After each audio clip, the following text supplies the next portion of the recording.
Hello, this is International Master and author John Watson. Welcome to Beyond the Opening. This is a show that deals with positional ideas, particularly those that are characterized by a variety of pawn structures which recur throughout chess praxis.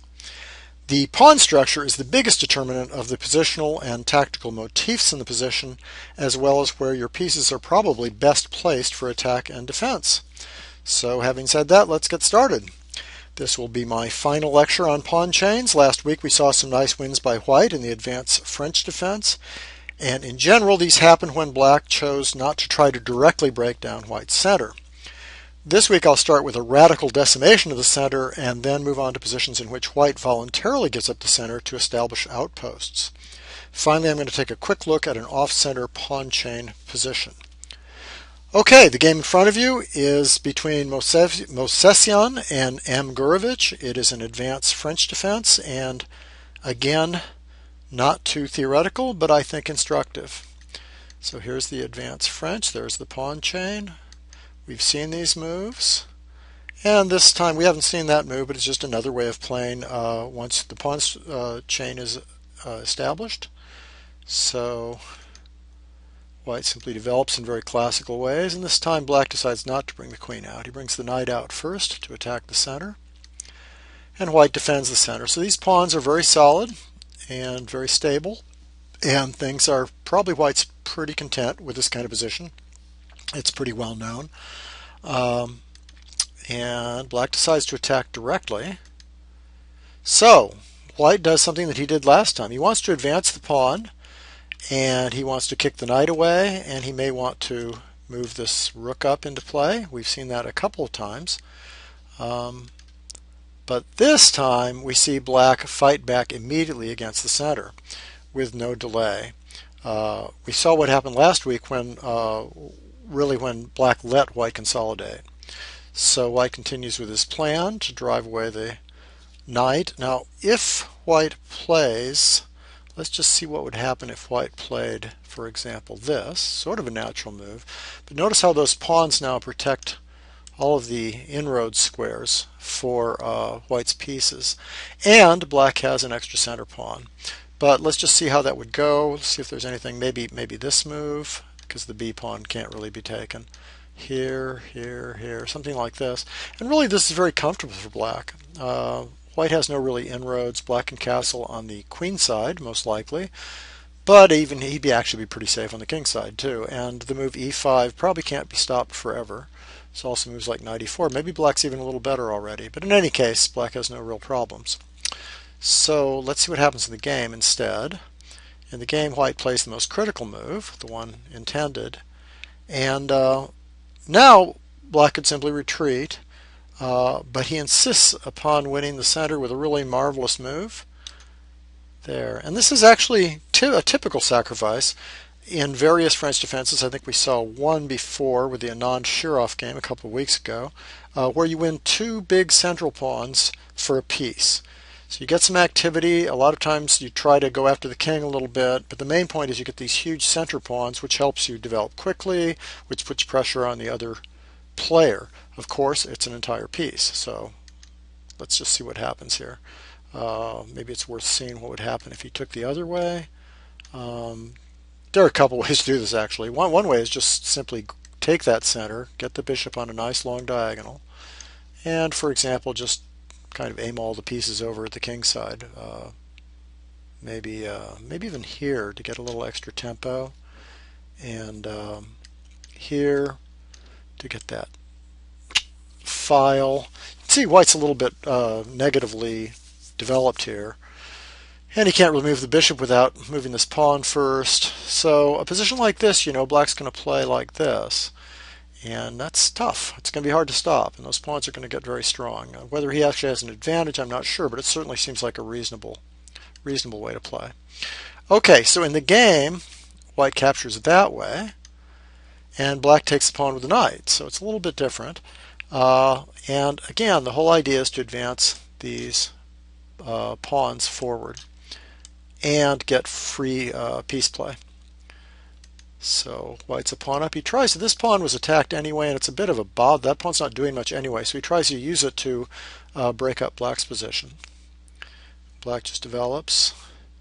The problem is that if he takes immediately, then white's center is completely disappeared, but there's 3 pawns that he has to face in the center.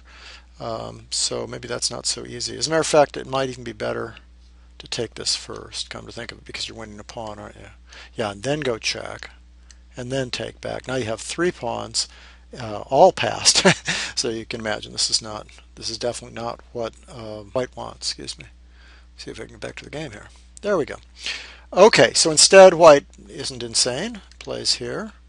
And black plays a very interesting sequence. He takes, now the knight has to recapture, a piece is lost, and he plays there. So what's going on here? Well, it's a little square here. There's a real problem here for white. There might be a check. A bishop can come down here. Another bishop can come along to this diagonal. The pawn can push, and there may easily be checkmates over here if queen g4 check happens. So white doesn't take any chances. He just decides to cover the square and shield his own king. The problem is, of course, that gives up a 3rd pawn. So black already has 3 pawns. That's probably a pretty good sign that he's doing okay. On the other hand, a piece is a piece, so it's probably maybe about even. Nothing absolutely special yet, but you can see that the piece sacrifice in the center has been justified already. Okay. Both sides are just making moves here. And obviously white would love to attack black on that queen side. And that's a move to sort of gain a tempo. He's trying to get his pieces out quickly. And he's not worried about getting that piece taken, because he can even take with the pawn if he needs to. And in fact, that's pretty much what happens. White plays there. Doesn't look that special yet, but these pawns are very dangerous. Black takes, white takes, has the f-file, but on the other hand, black has the more compact pawn structure. Still thinking about some sort of point where he's going to play this move e5,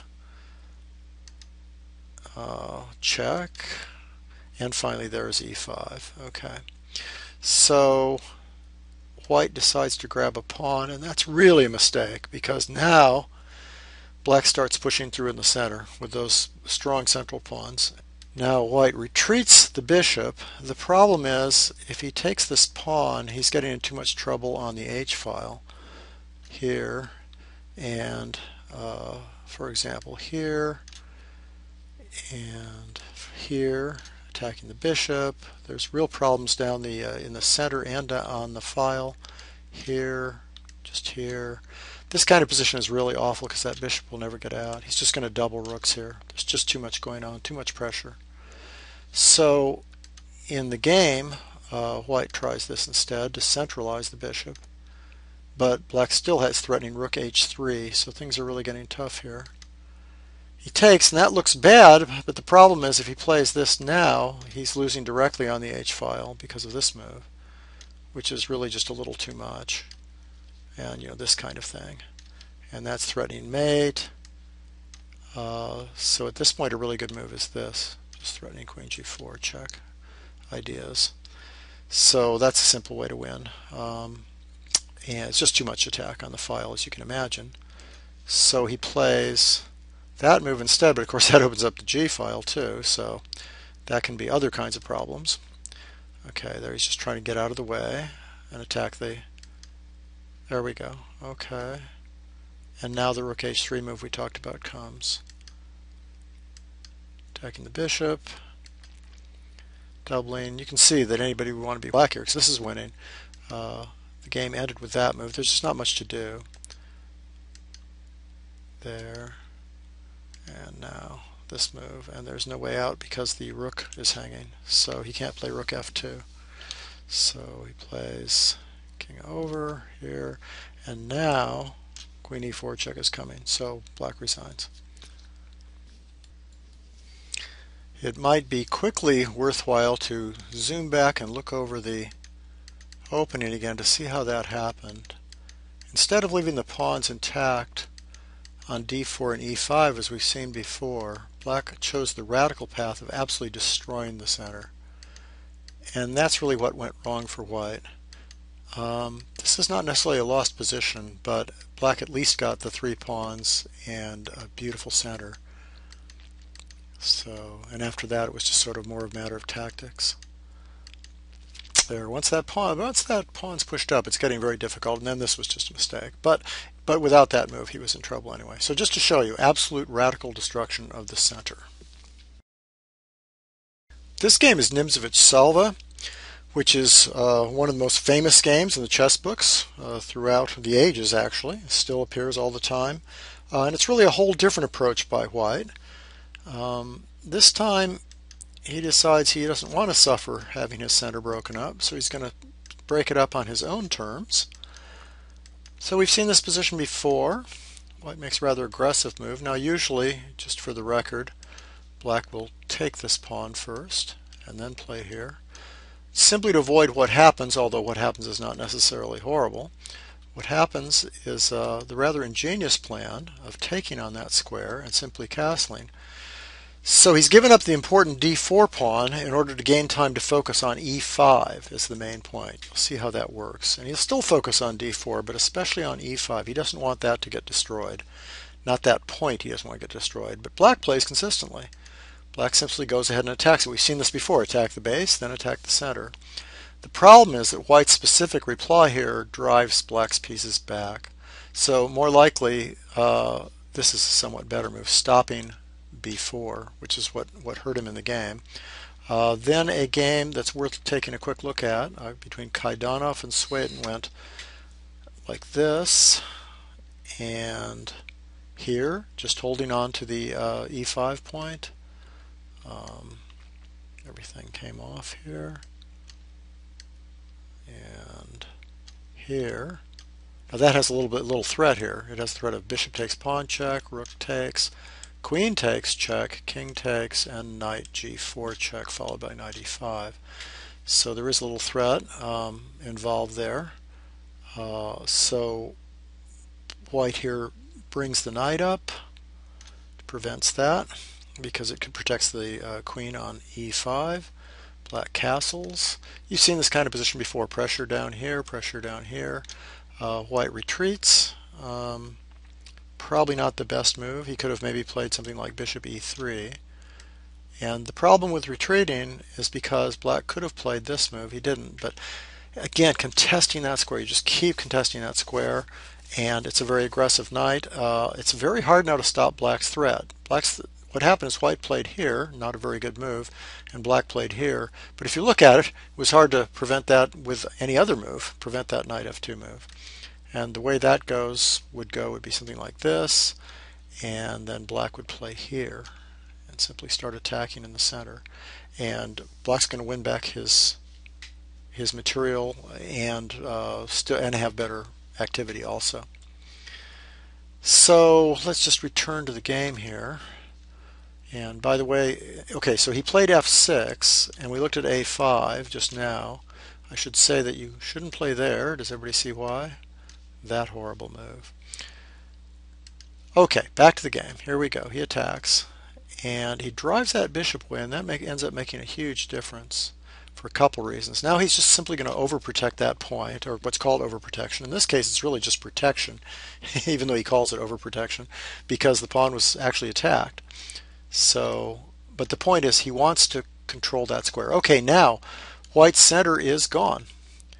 But not only does white have nice active pieces, look at his bishops raking the king side, perhaps even more importantly than that, he has control of, these pawns are not moving, at least not for a while. So that's really the key. There's a piece sitting on e5 on that outpost. Can black get rid of it or somehow neutralize it? So he plays this move. If he had played this move, there's a variety of answers, but I think the easiest one is just this, because he takes it, check, Now if g6 queen takes e5 is absolutely horrible, so I guess the king has to move somewhere. And then queen takes, and obviously white's much better here. Controls all the same squares, has great development. So bishop f6 is unimpressive. And he simply develops instead. Makes sense. The difference between this and the positions we've seen is that white has really managed to secure these squares, which means that if these pawns can't move, then these pieces won't be freed. So it looks quite good. In fact, this is probably a key point. I don't really... let me just show you first what Nimzowitsch said about... Well, even going back a move. He mentioned this move just to show you what the key issues really are here. He mentioned winning this pawn, and he now thinks that black is better, and I think he's right, because e5 is coming. And then once e5's in, he has way more than enough for a pawn. And even this bishop has some issues in terms of losing more time. So that was Nimzovich's comment on the position. He just cares about e5. He doesn't care about tactics. Okay, so the way the game went, again, was like this and this. And now black played this move. I think it's funny, no one seems to comment on this game much because they all assume white's just got a wonderful game. But in fact, that seems quite reasonable to me, that move. Maybe white's still a little bit better, but it's certainly reasonable. The threat is rook takes, followed by knight takes. So he's really challenging that e5 square, and that's what it's all about. Then the best move is probably bishop g3. If he plays bishop d4, then you've got the same issue. He's threatening rook takes, followed by mate here, and he's threatening e5. So this is really not very desirable. I suppose this could happen, and maybe here, but this is just not. This means that black's sort of gotten away with what he was looking for. He's able to play bishop here now or bishop here now. He's got the f file, and this is quite reasonable.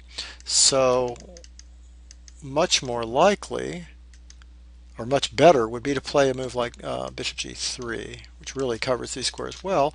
But it's still possible to contest the weak points like this, attacking that pawn here, and then bring the knight this way. And they're okay. Now he's pretty much given up that square, but he's attacking this, and he has this idea of harassing the center and the d4 square in particular. Then he can follow up with this move or this move. So he's got some ideas here. This is not so easy. For example, if knight e5, then just maybe retreat the bishop and let's say he protects that pawn. I have knight here. These are just a quick sample line I was looking at. Rook takes, rook fe1. Okay, so white controls e5, but he has weaknesses here. Black does have two bishops. And just for example, this position, he's probably pretty much okay. For one thing, at some point, he could always take there and use the opposite colored bishops and have a very active bishop himself. So that this is probably quite playable. You know, people would rather be white probably, but it's not very serious.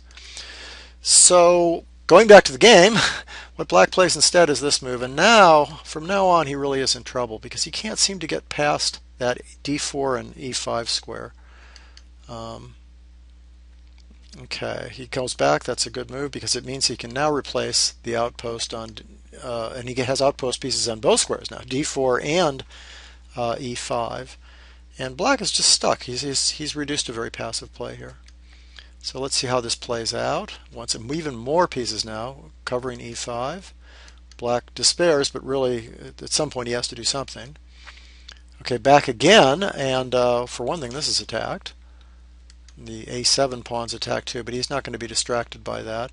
Now he can consider taking here and taking here again, just because it's simplified now, so that would be a clear pawn, but much more likely he's going to pile up in the center. So you'll see how this goes. There he is. Now white's ready to double, but also he's preparing to bring the rook over to the king side. Okay, he protects the a pawn, probably just doesn't have much else to do. Now doubling was also very strong there, but this is a good move for obvious reasons. Because this pawn's pinned now, they're starting to become a real attack here. He gets out of the way. Oh, a nice little tactical shot. There are probably other ways to play this, but that's a very nice one.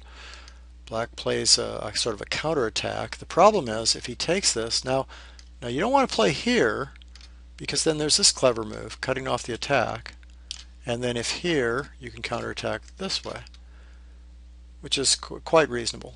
I mean, I guess if he takes, you take, and then there's no trick like this because the rook's hanging. So you want to watch out for those little tricks, but white had everything under control because he was planning to play simply here. And not only is bishop takes threatened, but so is this, just winning. And that's the end. So let's go back to the game. In the game he tried this move e5. Might as well do something, but white gains that tempo so he doesn't lose his bishop. And the rest, he pins the pawn now. There are various ways to play. Queen e2 is probably even more decisive. Just a very quick and easy way to win here. But that's okay, because white is just a pawn ahead and has the two bishops and has an attack. Okay, so black gets some simplification in, but he's still a pawn down. And nothing much is happening here. So I'll just show you the rest of the moves really fast. White doesn't take any chances. Two bishops and a pawn up endgame. You can't argue with that. And now there's just nothing to do about this passed h pawn. And so black resigns. So that's a classic case of giving up the center yourself with e takes f6 and d takes c5 in order to take over those squares in the center. But of course this is a strategy that's very delicate, because when you give black those two center pawns, it's always risky. Now here's a theoretical line in which white tries to implement that policy that we just saw, and it's a controversial variation. It's very interesting. The order is funny because it transposes into a well-known line of what's called the Steinitz classical variation. And just to show you that, not that we're studying openings, but it's kind of interesting to see that this can come from a very main line sequence, namely this one, and then white makes this kind of old-fashioned move. Okay, so we get to the same position, but in this game we go this way, same position, and black naturally attacks the center, the base of the pawn chain, and white simply captures, very much like the last game, what Nimzowitsch did, and it's a very similar motivation. Now he plays there, trying to shore up e5, as we mentioned. Black recaptures that pawn, white aims at the king side, and black tries to break up the center, almost exactly the same kind of sequence. Sure enough, white takes, and now we have the same kind of situation. We have two central pawns versus none. And white is stuck now with having to prove that his development and mainly his control over that square will make up for the fact that he's given up the two central pawns. Okay, and black castles. So black has even a little bit of play here. White, of course, has play too. It's a key position. White has control of e5, but he also has the open e file against the backward pawn. So, or maybe queen here is more realistic against the backward pawn.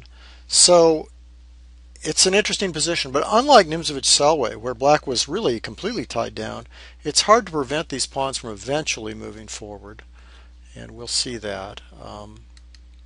Okay, I'm just going to show this move. It's not probably the best move, but it looks safe. It gets the bishop out of the attack, the indirect attack, and really seems like a position, like a move that can hardly be bad.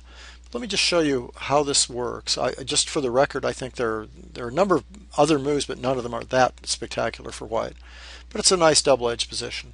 Okay, that's the key move. For some reason, this does even more than it looks like it should do. It has the idea of playing the knight here. It also has the idea of simply taking the bishop and getting two bishops. And when you take that bishop, you weaken control of that square.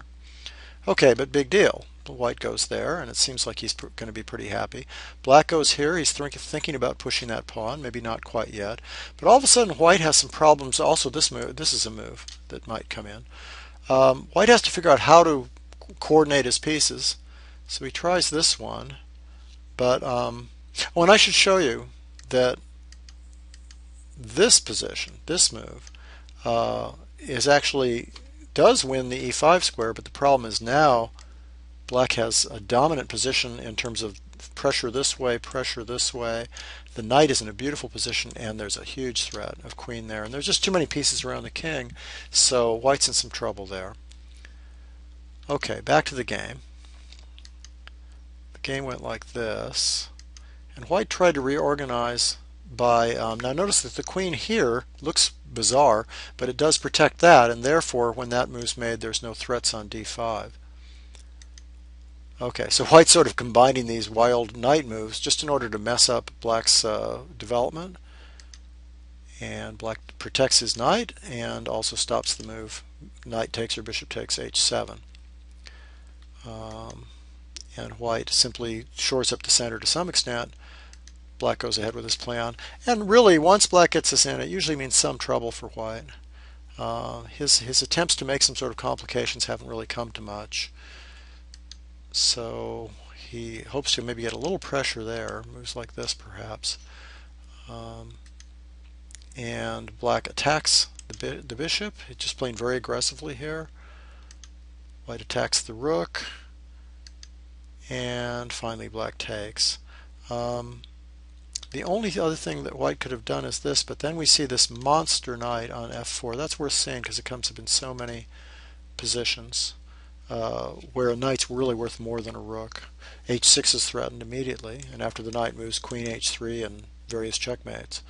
So this position is just winning for black, but it's worth seeing that knight outpost and realizing how strong it is. Okay, so in the game it's that instead, and he gets rid of that bishop finally. Plays over a very simple sequence. So he still has a nice big center, but he also has this stupid little threats. And it turns out it's just not that easy to prevent the threats here. White makes a very, very wild move, this one, which is, excuse me, there we go, makes that move, a very kind of crazy move. The idea is that he's attacking the rook, and he's attacking the bishop, and if black takes, which of course he will, there's this fork. But let's go back for a second because it's still kind of a strange move. The other move he could make theoretically is this, and just sort of retreating, making a normal move, but then if nothing else there's simply e4, and then e3 is going to be a move coming very quickly. For example, here, maybe here, back, and probably even e3 already would be good, or possibly here. The idea to get more pressure here so that after e3, if he takes it, you're on the g3 square.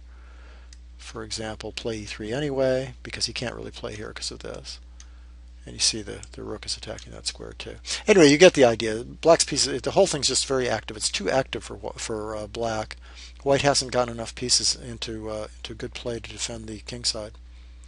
So what he does is this crazy move, and he wins his rook. But you can just imagine. You can imagine how forlorn a victory that is when you look at all of black's pieces coming forward. Now look at this guy too. And of course there's the immediate idea here of simply taking this pawn and checkmating. So the attack is just too strong here. This bishop's out. Every one of black's pieces is active here. White tries attacking the bishop. Black threatens checkmate. Check.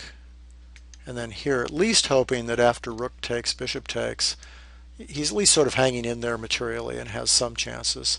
Very few, but at least something's going on there. But then black makes it even worse by just playing there. Now the threat is to win the queen for simply a knight and then checkmate. So at this point, white gives up.